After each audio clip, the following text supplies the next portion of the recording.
You good, or just surviving? No, for real. Hit pause for a second and check yourself. How many times today have you thought, I'm not enough, I can't handle this, or what if I screw it all up? Yeah, I feel you. Been there, done that, got the emotional t-shirt. But look, here is a truth bomb you need to hear. You are not supposed to have it all together. For real. Whoever sold us this strong all the time dream, they were straight up lying. The most powerful people you know, they mess up, they break down, they doubt. But here is what makes them different. They don't let weakness have the last word. Today, let's get real about this because something is calling you. And I don't mean just your phone notifications. You can feel it, right? That tug in the back of your heart, telling you there's more. That you're meant to step out to something bigger. But every time you even think about it, your brain runs wild. Nope, can't do it. Not strong enough. Other people have it figured out, not me. Come on, stop letting fear, shame, or that old not good enough narrative boss you around. Because, and I say this with zero sugarcoating, you might be playing small simply because you're terrified of failing, of being seen as weak, or of not measuring up. But hear me out. Weakness isn't a problem. It's the starting line . Let me hit you with a story. You ever seen someone try to lift at the gym way above their weight class? They struggle, make a face, maybe even drop the weights, but that's how muscle gets built. Nobody laughs, at least not if they're decent people. Because we all know you start at the edge of your limits, not in your comfort zone. Your life works the same. Those places where you feel too weak, too clueless, too not ready, that's exactly where growth goes down. The real glow-up begins when you admit you can't do it all on your own. Now, let's get to the scriptural juice behind all this. In 2 Corinthians 12:9, Paul is talking about struggling, literally begging God to take away his thorn in the flesh of whatever was making him feel weak, unworthy, or like a hot mess. And God says, my grace is sufficient for you, for my power is made perfect in weakness. Boom. Mic drop. Paul doesn't get his weakness taken away.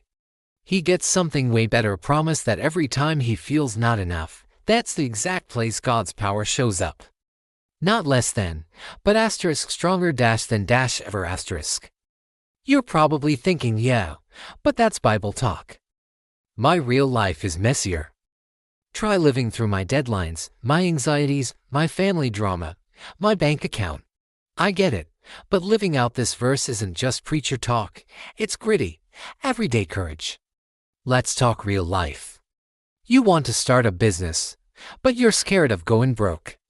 You want to reach out to that old friend, but you're terrified of rejection.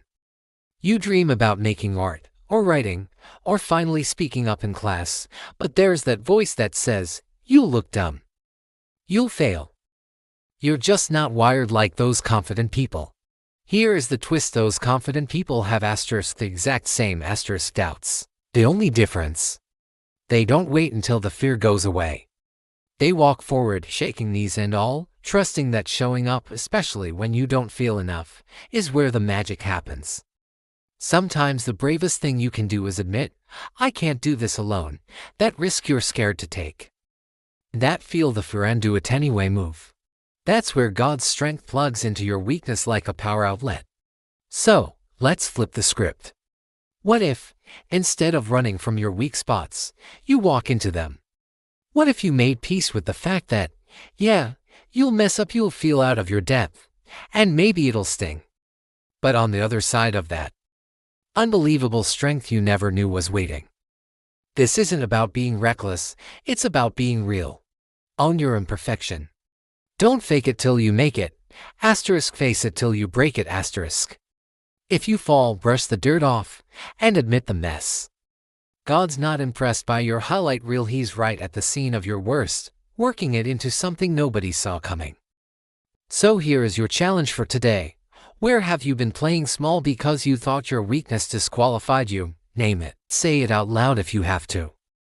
Then take one tiny, shaky step. Apply for the job. Send the text. Run the mile. Volunteer. Speak up at the meeting. Start small, but start asterisk. And every time your brain tries to tell you not enough, not enough, not enough, just remember, weakness is where the power flows in. Before we wrap up, let me ask you, what are you going to do differently today? Don't just watch this and move on. Change the script running inside your head. Your weakness isn't a wall, it's a door. Open it. If you felt this message, if you want to catch daily reminders to stop playing small, hit that subscribe button, turn on notifications, and let's walk this out together. For real. No masks, just progress. Now, I want to leave you with the verse that set me free, and I hope it lands with you too. Listen to these words like they're meant for you, which, by the way, they are: my grace is sufficient for you, for my power is made perfect in weakness. That's 2 Corinthians 12:9. Let that marinate in your heart today. Listen, I get it. You feel the pull to do more, be more, but every time you think you're ready to level up, you find yourself stuck in a loop of "I can't do this. I'm not enough." But here is the raw deal. Being human means feeling less than human sometimes. You mess up. You stumble. You question it all. Heck, I do it daily. But here is the mind hack. Instead of fighting your weakness, embrace it. See, our weakness isn't a sign of failure. It's a signpost pointing us to where God's strength is supercharged. It's in our "I can't do this" moments that we tap into a power beyond ourselves. Remember that gym analogy. You wouldn't stay at the weight you are forever, would you? You push, you grow, you get stronger. Same goes for your soul. It craves expansion, pushing past the "I can't" and "I'm not enoughs." Every time you feel that familiar lurch in your gut, that's your invitation to grow, to evolve, to become who you're meant to be. Sure, it scares you. Stepping into the unknown is scary. But that fear is just excitement in disguise. It's your body's way of saying, get ready, you're about to do something amazing. When you feel that energy, that's your cue to lean in. You don't have to be fearless. You just have to be brave enough to show up and do the work. And here is the bonus. You won't be alone. God's right there with you, His strength surging through your veins. You don't have to fake it till you make it. You can walk this path with Him, one step at a time. So the next time you feel that pull, that tug on your soul, instead of resisting, surrender. Lean into the discomfort, because that's where the magic happens. That's where you become more than you thought possible. That's where you discover the strength that's always been inside you, waiting for you to say yes.